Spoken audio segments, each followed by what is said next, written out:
Mas matibay at hindi basta-basta mapipeke. Yan daw ang aasahan sa bagong e-passport na mas mabilis na rin umanong mailalabas sa publiko. Isa raw ito sa mga proyektong ibibida ni Pangulong Aquino sa kanyang huling SONA sa darating na Lunes. Mula naman sa Malvar, Batangas, may ulat on the spot si Lia Manialac del Castillo. Lia? Kung hindi pinasinayaan ni Pangulong Noynoy Aquino ang high security printing plant inauguration ng Apo Production Unit dito sa Lima Technology Center sa Malvar, Batangas. Ang Apo Production Unit na simula sa susunod na taon na mag-iimbenta ng mga mas makabago, matibay at mas secure di umanong mga e-passport.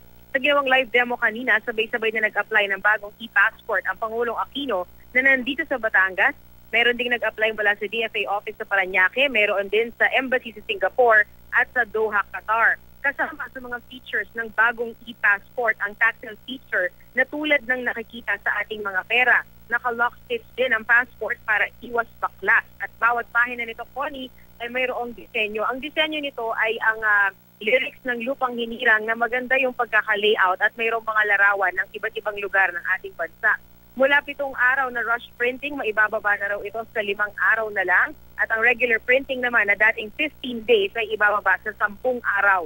Kaya raw mag-print ng IAI High Technology Printing Machine ng Apo Production Unit ng hanggang 20,000 passport kada araw. 8 seconds lang actually, Connie, na nag-print ng isang passport ang machine na ito. E-passport daw na ito ang isa sa legacy na iiwan ni Pangulong Aquino at ipagmamalaki niya sa kanyang huling SONA sa Lunes. Sa kanyang talumpati, pinuri pa ng Pangulong Aquino ang mga opisyal ng Apo dahil sa naging turnaround ng ahensya mula nang maupo sila sa pwesto noong taong 2010. 30 taon daw kasi mula nang ma-establish ito ay naging nadawit sa korupsyon ang mismo mga opisyal nito kaya't nabaon sa utang ang Apo at nawalan pa ng pondo. Ngayon, nakabawi na ito at isa nga sa ipinagmamalaki ng Aquino administration.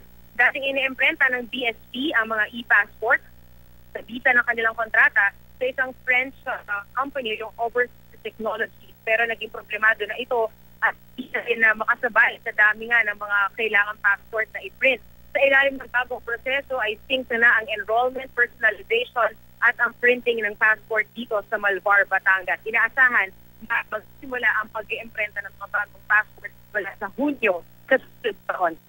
Maraming salamat, Lia Manialac del Castillo.